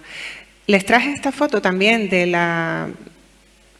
del CD que editaron sobre cantos de Obatalá, porque fíjense que tiene en la portada el tablero de Ifá, que lo vimos anteriormente en la imagen, es decir, es un tablero del método de adivinación Ifá que ilustra esta portada del CD. Y otra de las fotografías de las danzas. La que vimos anteriormente de Ogún Guerrero, Ogún es San Francisco de Asís en la religión cristiana. Y Ogún Guerrero, dentro del panteón de los orichas, es el primer oricha que va limpiando el camino. Por eso le ven con el embelele, que es el machete, porque limpia la maleza del monte, limpia la manigua para permitir que el resto de los orichas pueda avanzar. Y esa es su función. Es el patrón de los herreros, de todo aquel que trabaja con materiales metálicos, incluso de los cirujanos también. Se le tiene mucha fe y es un santo guerrero, es un santo poderoso, ¿no?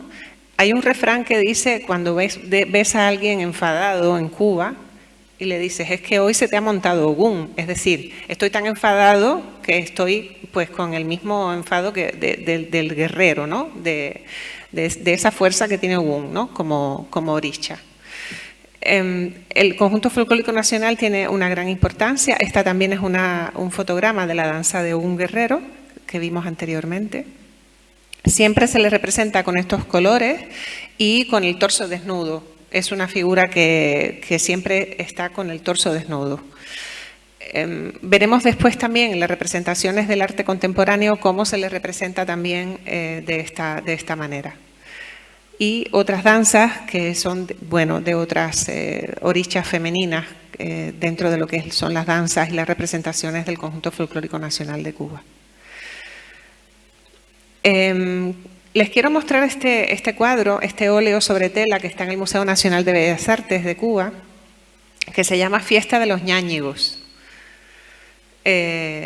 Los ñáñigos son los integrantes de una sociedad secreta que se llama Abacuá y que tiene pervivencia todavía en Cuba. Es una fraternidad secreta a la que solamente tienen acceso los hombres. No se les permite a las mujeres pertenecer a esta fraternidad. Si ahora se fijan en el detalle de la obra, ven que hay un diablito que parece un diablito, ¿no? Está vestido como si fuera un diablito. Es la simbología, es el ireme, así se llama, es la simbología de los ñáñigos. Con motivo del Día de los Reyes en La Habana, era el único día en la que se le permitía a los negros esclavos un breve periodo de libertad. Y era una fiesta africana. Por eso lo recoge también esta obra artística, ¿no? Esa fiesta de los ñáñigos. Y en estas fiestas ellos podían brevemente, 24 horas, recrear y representar esas creencias y esa música, ¿no? Que tenían también dentro de lo que era su culto a sus dioses. El ñañiguismo también se le conoce como abacuá o ñáñigos, se encuentra estrechamente vinculado pues, a estas creencias africanas y a las que se les concede mucha importancia, especialmente a los espíritus. Existe una conexión siempre entre el mundo de los vivos y el mundo de los muertos. Por ese motivo también en todas las ceremonias de cultos africanos se convoca siempre a un espíritu. Y hago un paréntesis, si alguna vez han escuchado la canción de La Negra Tomasa, esa negra linda que me echó bilongo, bilongo es el muerto. En la música también están presentes esas motivaciones de África, ¿no? En esa letra de la canción de La Negra Tomasa, pues vemos que hay la presencia de bilongo, que es el muerto, es esa presencia del espíritu que está siempre dentro de lo que son o bien el método de adivinación Ifá, o bien dentro de otros cultos, otras ceremonias, siempre hay la presencia de un espíritu, de un muerto. La representación simbólica que tienen estos espíritus, en el caso de los abacuá, es el ireme o diablito, y así se les representa, ¿no? Esta es una figura, por ejemplo, que está en el Museo de las Américas y que forma parte de la colección permanente. Pero también dentro de lo que son las expresiones populares e incluso turísticas de Cuba, pues encontramos esta procesión de los ñáñigos. Esta procesión de los ñáñigos ya tiene una connotación popular y también turística, pero está el arraigo y yo diría que además la identidad que nos sentimos reconocidos dentro de estas prácticas, aunque no son propias de la isla, sino que son del continente africano, que también las ofrecemos como parte de lo que son las interés turístico, ¿no? Las ofrecemos dentro como parte de las representaciones para el turismo, ¿no? Esta procesión de los ñáñigos. Hay otras artistas, como es el caso de Belkis Ayón, que empezó a indagar y a interesarse por la religión abacuá.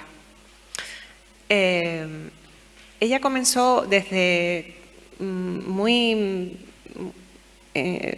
desde los comienzos de su práctica artística a representar todo lo que era la simbología y la mitología de la religión abacuá, pero dándole una interpretación muy significativa en la que ella incluía presencia de mujer en estas obras. ¿Y esto por qué lo explico? Porque la religión o la leyenda sobre la que se basa esta religión o esta fraternidad de los abacuá tiene que ver con Sicán. Sicán era una princesa que inadvertidamente ella atrapa un pez en un recipiente y para extraer agua del río. Y en este ruido, el ruido de este pez, precisamente lo que era la voz de abacuá que se le presentó, y Sicán, esta princesa, fue la primera en escucharlo. Esta es la leyenda del surgimiento de esta creencia. Cuando ella lo cuenta al chamán, él le dice que no lo puede revelar ese secreto, que no lo puede contar. Y ella se lo cuenta a su prometido. Y este error le cuesta la vida. De manera que en las representaciones de esta fraternidad nunca se reconocen figuras ni iconografía femenina. La artista Belkis Ayón lo que consigue con esta obra es poner en valor la figura femenina dentro de la obra. Y en esta, por ejemplo, que se llama La Cena, que es una ceremonia de iniciación de los abacuá, ella incluye a una mujer que es la que ocupa precisamente el lugar de los hombres. Las figuras siempre están ausentes de boca porque es una sociedad secreta y nunca puedes revelar ni puedes contar nada de lo que pasa en esa fraternidad.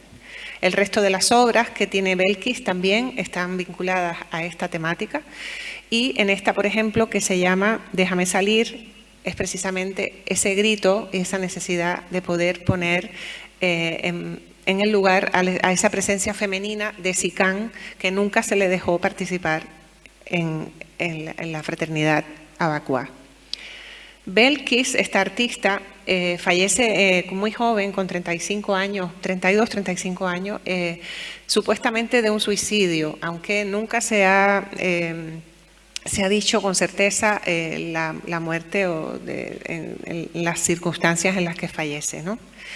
Pero fue muy valiente. Hay una anécdota suya, precisamente ella fue invitada a participar en la Bienal de Venecia y no tuvo financiación del gobierno cubano para poder asistir a Venecia y se fue con sus propios medios, con una financiación personal, que no tenía ni siquiera para ir al aeropuerto en un taxi, o sea, que se fue en bicicleta al aeropuerto con su padre y recorre 32 kilómetros para llegar al aeropuerto. Ella consigue coger el vuelo y su padre no llega a tiempo y las obras tampoco. 2 días más tarde, cuando se inaugura la Bienal, la curadora que estaba encargada de su obra consigue que una italiana que estaba en Cuba le lleve las obras para poder finalmente ser expuestas en la Bienal de Venecia, ¿no? Y bueno, lamentablemente murió muy joven y en extrañas circunstancias. Otro artista que se dedica también a la temática de la religión afrocubana es el artista José Bedia. Si recuerdan, en la primera imagen que les mostré de la escultura del cimarrón, les dije, quédense con esta imagen desde donde surge la escultura, porque es un caldero que está lleno de hierros y está lleno de símbolos y de... Bueno, pues esto es lo que ha querido mostrar José Bedia con su obra. Esta es digamos que es una radiografía, una transparencia de lo que él quiere mostrar. ¿Qué es lo que hay dentro de un caldero? Pues esto, cuando vamos a consultar a un palero, y ya no estoy hablando de los yoruba, ya estoy hablando del palomonte, que es otra corriente, es otra práctica religiosa, lo que nos encontramos es un caldero como este que está lleno de numerosos palos que no sabemos lo que es, herraduras, cuchillos, cadenas y una serie de símbolos que son los que tiene en su altar el consultante para poder hacer su práctica, ¿no? Cuando el artista lo representa en una obra de arte, lo que hace es hacer una transparencia para que el espectador sepa lo que hay en esa pieza y sobre todo cómo se colocan los elementos. Primero, la obra tenemos que leerla de forma ascendente. En la parte baja, pues se coloca una serie de... Los animales son las plumas, se utilizan plumas de animales, se utiliza a lo mejor pues algún hueso o algún cuerno de chivo, algún elemento de cabeza de perro, se van poniendo huesos, se van poniendo palos, aquí como vemos, ¿no? Hierbas medicinales. Estos rostros que están en la parte baja son los que cantan al fumbé. El fumbé es el espíritu, es el muerto, el que está dentro de ese caldero y que le tenemos que invocar para que se presente y para que nos responda todo aquello que queremos saber. Y en la parte superior vemos una serie de elementos de hierro, como los que vimos en esa obra de cimarrón que les mostré al comienzo de mi intervención. Los que saben mucho de esto, que yo no sé, pero sí le mostré esta obra a un amigo que desafortunadamente ya falleció, pero que era palero. Y entonces me dijo, yo no entiendo de arte, pero sí sé que esta ganga, que así se llama, ganga o zarabanda o quindembó, tiene muchos nombres, lo que es el recipiente para colocar esta simbología, me dijo, pertenece a alguien que tiene permiso para usar arma blanca. Y le digo, ¿y por qué? Y me dice, porque aquí hay un cuchillo. Y no todo el que tiene una ganga se le permite utilizar el arma blanca. El arma blanca se le deja usar a aquel que tiene permiso de Ogún. Ogún es un orisha del panteón yoruba. Pero ¿qué pasa? Que con la fusión de las etnias en Cuba y con la práctica de la religión, las dos corrientes, tanto la yoruba como el palomonte, se ha fusionado, se ha unido. Y entonces lo que se practica actualmente es lo que se le llama palo cruzado. Por eso es que vemos en una misma pieza elementos de una corriente y de otra. Vemos elementos de los yoruba, vemos elementos del palomonte, que son etnias de procedencias diferentes, pero que al unirse en Cuba, convivir en la esclavitud, en los mismos barracones y permanecer, pues se van fusionando. Este es, por ejemplo, un objeto al uso del palomonte y que está representado en la obra que les acabo de mostrar. Y este es Ogún Guerrero, es también del mismo autor, de José Bedia, y es un orisha. Es ese orisha que vimos en la danza de Ogún Guerrero en el Conjunto Folclórico Nacional, que tiene el torso desnudo y que tiene elementos, por ejemplo, como el machete, que lo tiene aquí en ambos lados del brazo, y que tiene todo esto, es una simbología que tiene una lectura referente a lo que es la religión del palomonte. Esto es una zarabanda, lo que está aquí. En el centro, esta S alargada que vemos es la pemba o la firma que tiene cada uno de los padrinos o de los dueños de estas gangas o de los que practican esta religión, y otra serie de símbolos, ¿no? La obra se llama Ogún Sarabanda Bencebatalla. La bencebatalla es una planta sagrada que crece en la manigua de los campos de Cuba y que se utiliza también para este tipo de rituales.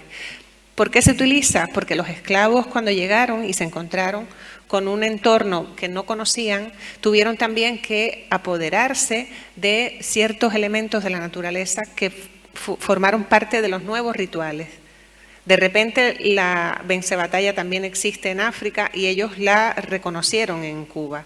De repente no, y se apropiaron de ella como un elemento simbólico importante para sus prácticas, ¿no?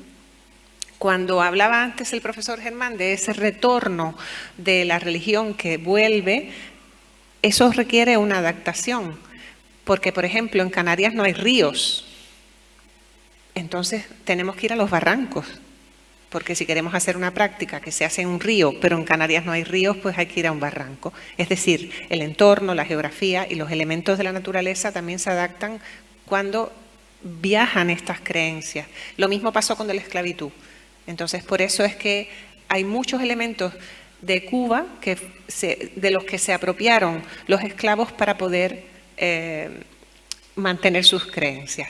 Y esto que vemos en la parte superior derecha es un arriero. Es un ave endémica de Cuba, pero que forma parte de la simbología de Ogún. Y él la mira porque se comunica y porque forma parte de su lectura, de su discurso, de su simbología. Cuando vemos un arriero, también vemos o sentimos la presencia de Ogún. Y de la misma manera, pues todas estas fotografías que les muestro, que son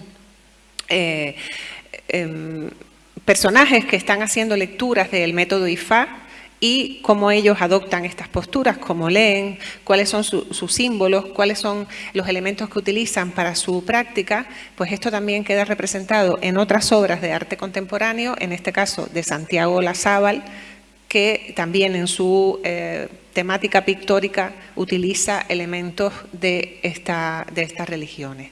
Utiliza, por ejemplo, aquí está el gallo, está la forma de lo que es el caldero, porque es la zarabanda, que es el elemento que se utiliza para hacer la práctica, y otra serie de representaciones que también guardan muchísima relación. Esto, por ejemplo, también de Santiago Olazábal, si lo comparamos con esta postura que adopta el consultante con su tabla y con su método de adivinación IFA, pues guarda muchas referencias y guarda muchas similitudes. Me podría pasar muchísimo tiempo más explicándole porque hay una gran nómina de artistas cubanos que trabajan en esta temática, pero bueno, quiero cerrar aquí. Precisamente también con lo que comentaba antes el profesor Germán Santana, la figura de Carlota, este retrato de Carlota con la serie de Mujeres Patriotas, que recuerda también al movimiento antiesclavista y que también fue utilizada esta leyenda y esta gesta de esta mujer heroica para dar nombre a la operación Carlota en la que Cuba intervino en la guerra de Angola. Bueno, vamos a continuar trasladándonos a otros espacios. La verdad que se nos ha ido consumiendo el tiempo, entonces realmente lo que vamos a mostrar es una panorámica muy general.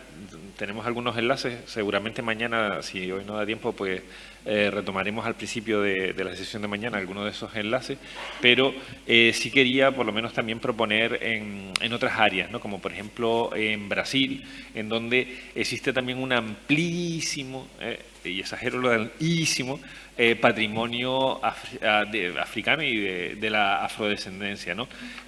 Patrimonio material e inmaterial. Decíamos que el patrimonio material era menos voluminoso que el inmaterial, precisamente por la dominación social a la que habíamos aludido, pero este es un buen ejemplo, ¿no? Que es el muelle de Valongo en Río de Janeiro, en donde existía una fuerte comunidad de africanos llevados como esclavos a Brasil, y realmente es patrimonio de la humanidad, es el lugar por donde desembarcaban, por donde accedían a Río de Janeiro todos los esclavos africanos, ¿no? Antes, cuando estábamos hablando de la llegada de esclavos africanos, decíamos que la mayor parte, como bien ha quedado patente en el caso cubano, procedían de Nigeria, de la zona del Congo, Angola, ¿no?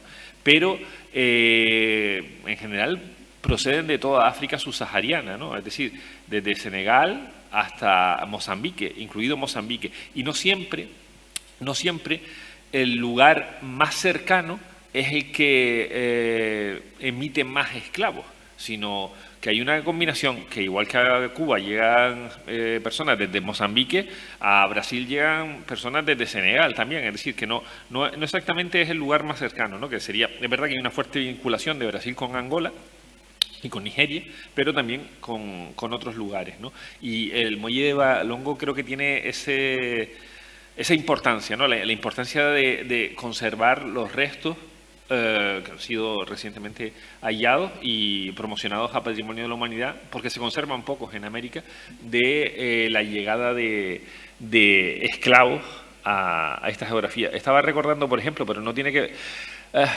No tiene exactamente que ver con la afrodescendencia, o no tanto, en el caso de Isla Mauricio, en donde el patrimonio de la humanidad también son los almacenes de recepción de los esclavos. En este caso también de esclavos y de población procedente de la India, ¿no? Porque la Isla Mauricio también se alimenta con esclavitud asiática.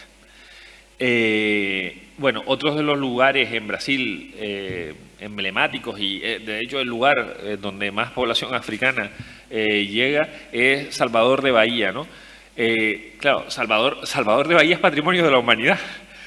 Claro, la cuestión está en diferenciar, y no podemos diferenciar, no queremos diferenciar tampoco en qué aspectos del patrimonio arquitectónico y cultural de Bahía procede de la población europea, o procede de la población africana, o procede de la población indígena americana, ¿no?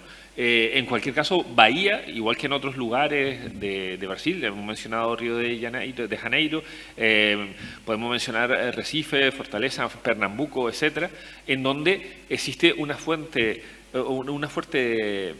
presencia de población africana que contribuyó al desarrollo de la cultura brasileña y de la arquitectura brasileña y del imaginario brasileño, de la religión, también de la interpretación de la religión que se da en Brasil, como hemos visto en el caso cubano, que no vamos a desarrollar, entre otras cosas, porque no soy especialista en la identificación de la religión en Brasil, ¿no? Y yo creo que ya con el ejemplo cubano pues nos ha quedado claro que es extensible también, como digo, a otras geografías, ¿no?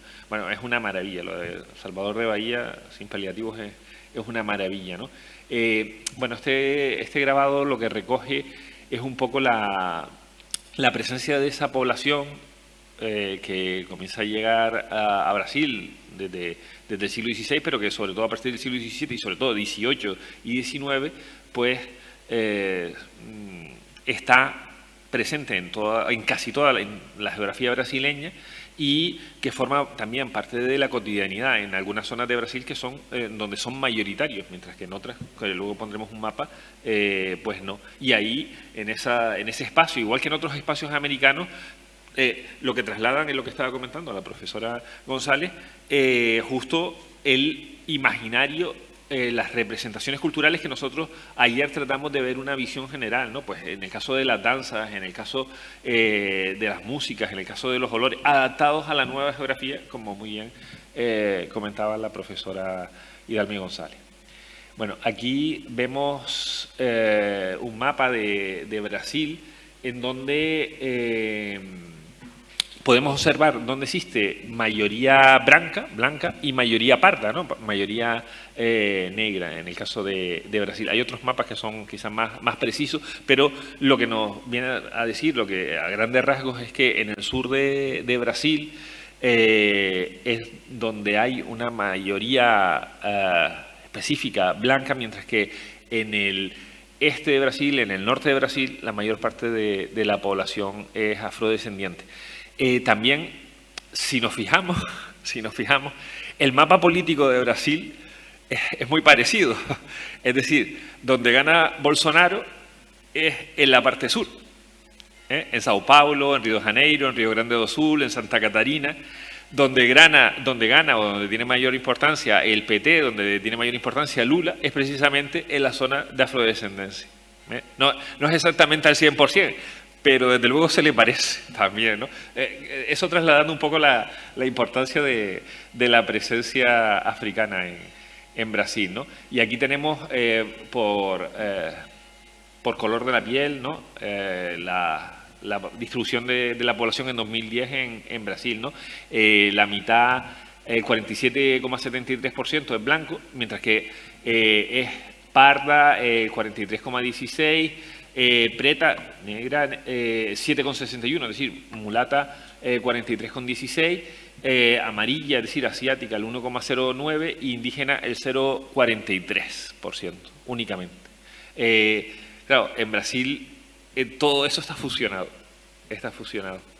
como en otras geografías también, ¿no? Y por eso decíamos al principio que dependía de los espacios y del número y la presencia de esa población africana o afrodescendiente. Bueno, aquí vemos también un poco la plasmación en América Latina el cuadro de castas que veíamos en un principio, ¿no? Pues eso, ¿no? De indio, española, negro, y fíjense que muchas de las denominaciones son denominaciones despectivas, porque son denominaciones realizadas por los blancos, ¿no? Pues el tornatrás, por ejemplo, el genízaro, el coyote, el jíbaro, el cuarterón, son denominaciones un poco peyorativas en principio, que se han ido asumiendo por parte de esa población. Algunas de estas denominaciones siguen presentes en la actualidad, no solo en América hispana, sino en América portuguesa, siguen igualmente presentes, ¿no? Pues ese sí, pero... y también, bueno, aquí vienen recogidas algunas, pero hay otras muchas, ¿no? También en Canarias, ¿no? Pues color olivo, lo que estábamos hablando del oro, que tiene que ver con el origen, pardo también, etcétera. ¿Vale? Y bueno, traje una imagen, ¿no? Una imagen también de Haití, ¿no? No podríamos hablar de la influencia de la afrodescendencia sin Haití, sin la influencia del vudú en Haití, ¿no? Que sí se parece también a lo que hemos visto en Cuba, pero también al mismo tiempo es diferente, porque los orígenes y la población de Haití es también diferente. El vudú viene de Dahomey, tiene otro origen, sí, es diferente. Claro, claro, por eso. Bueno, aquí tenemos también para el caso de vudú, pues también otras representaciones. Y en Brasil la patrona es Nuestra Señora de Aparecida, ¿vale? Nuestra Señora de Aparecida, que es una representación de una Virgen negra, que es una virgen tardía, su representación para el siglo XVIII, que se representa, aparece en un río, y en donde también confluyen el sincretismo de las religiones cristianas y africanas también, o por lo menos de influencias africanas, ¿no? Y ya digo, en este caso es la patrona de Brasil, ¿no? Nuestra Señora de Aparecida. O la capoeira también, y en donde teníamos, incluso para explicarlo, teníamos un enlace. Yo sé que es un poco las 16, pero por lo menos 2 minutitos, a ver si... vale, porque creo que se explicaba bien.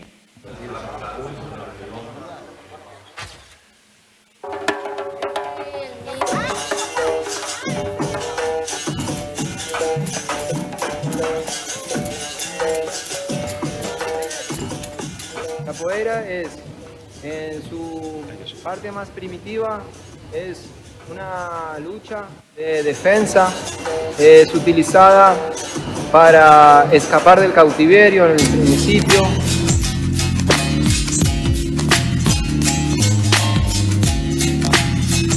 En capoeira siempre estamos siendo suaves, vamos a decir como que nos balanceamos como una palmera, donde esa palmera flexa pero no quiebra.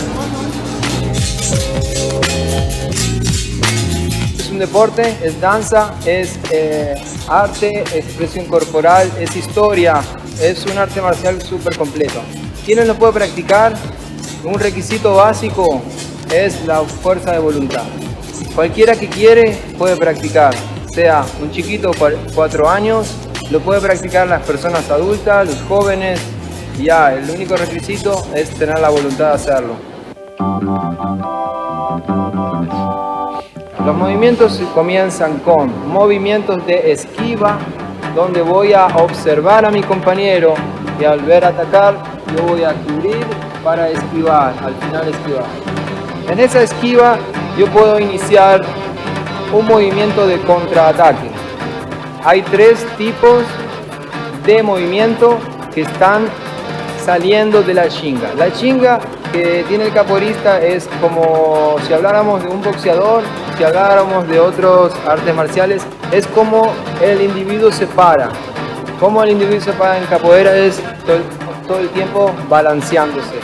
De este balance llamado chinga voy a iniciar movimientos, ya sea cocoriña, esquiva lateral con apoyo, AU simple, AU rolé.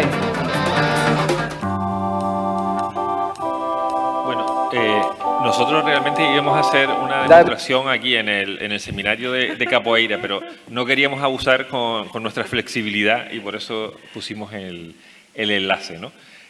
Bueno, era un poco la demostración. Se requiere algo más que voluntad, yo creo, ¿no? Sí, de todas formas, como saben, está muy extendido, no solo en Brasil, sino en general en todo el Atlántico, aquí también, ¿no? Y hay asociaciones que se dedican a eso, ¿no? Bueno, esto es otra de las representaciones en el pasado, precisamente de esas comunidades, en donde, por cierto, también se representa desde el siglo, por ejemplo, yo he visto imágenes del final del 18, en donde ya aparecen esclavos utilizando esa capoeira, ¿no? Como arte de defensa, ¿no? Bueno, esto es la Congada de San Sebastián do Paraíso de Minas de Gerais, en donde también se hace una representación, un desfile precisamente de toda la influencia de los afrodescendientes, en este caso de la zona del Congo. O esta de lambes suyos de caucliños en Laranjeiras también, ¿no? En donde pues la población se desfila y se tiñe de negro precisamente para hacer, en este caso además, conmemoración de la rebeldía también de la población africana, ¿no? Y bueno, teníamos algún enlace, pero en este caso lo vamos a pasar. Vale. Ya voy terminando porque sé que es la hora. Hoy la verdad que se nos ha hecho corto. Pero bueno, también la influencia en toda América, en toda Latinoamérica, en el mundo, de las influencias musicales que proceden de África. En origen, pues por ejemplo el reggae, ¿no?